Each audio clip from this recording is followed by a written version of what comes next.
What's up, guys, and welcome back to the channel. It is December 18th, and today I'm going to talk about the Niners game that happened on Thursday. Sorry about having this later. I was up in Tahoe, and I really don't like doing these videos selfie version, especially on this channel where all I'm doing is talking. So I like talking with my hands and all that. Anyways, it's way more stable, and so now I have a chance to go out and talk about this game. And so anyways, I'm really excited to talk about this game. There's a lot of stuff that I saw. The defense looked really dominant. I mean, they just were, Geno Smith, who usually is pretty good. All these Seahawks fans, I went to school the next day and was telling them that, like, oh, what happened? Like, how did you guys lose to us? Going ahead and just taunting them, making them all mad, and they were getting mad, and they were saying, oh, wow, congratulations, you beat Geno Smith. And you know what? I've had enough of hearing that. They were going ahead and were all saying how Russell Wilson was way worse than Geno Smith. Geno Smith was really good. He should be MVP. And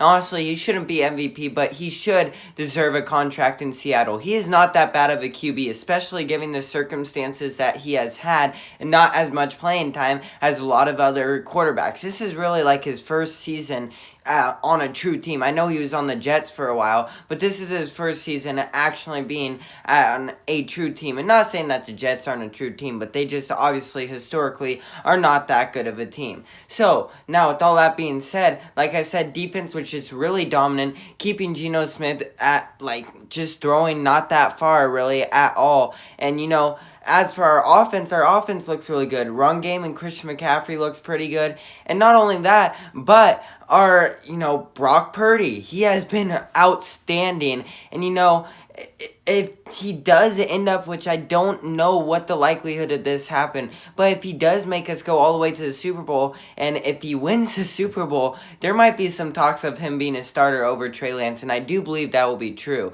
And, Brock Purdy, I've seen some really good signs. He already has 6 touchdowns and only 2 interceptions.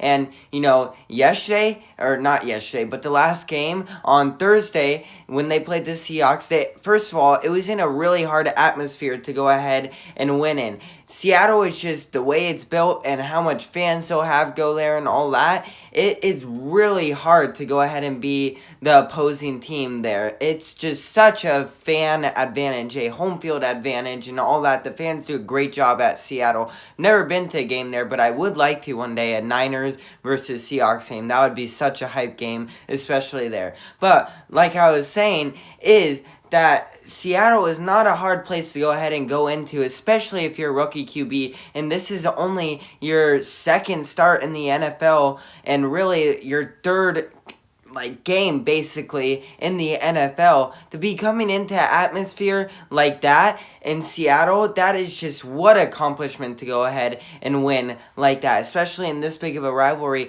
And he just made it so he clinched the division. So the Niners are for sure going to the playoffs. They for sure are going to have at least one home game in the playoffs. Now we'll see if they can catch up with the Cowboys or the Vikings, which I do believe that they can do if they keep winning and the Vikings or the Cowboys keep losing.